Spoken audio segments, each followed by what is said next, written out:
dilimin içinde. Havarım yok dilimin yâre, yarın içinde. Ale gönlüm bir peridat var iken.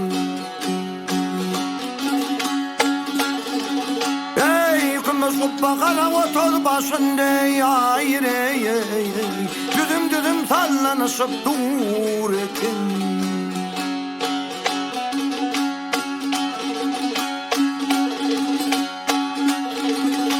Ay ale gözün elem cahan yerdir.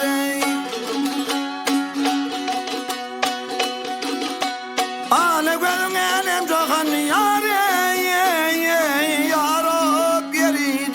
Kur'an sözün hasta canı derdir. Ay Kur'an'a kapak perdirey peridir. Bir görmene gönlüm hevestar ekin.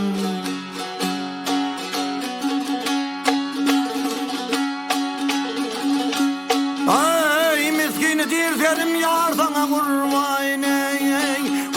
Takat vermez gül yüzün görmen.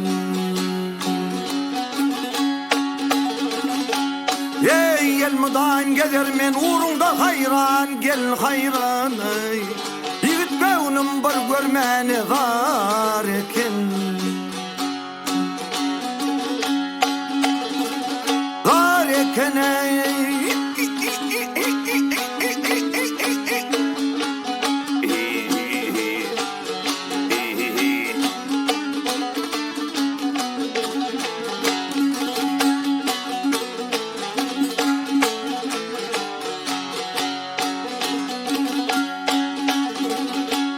Yigit gönlüm bir görmeni var eken.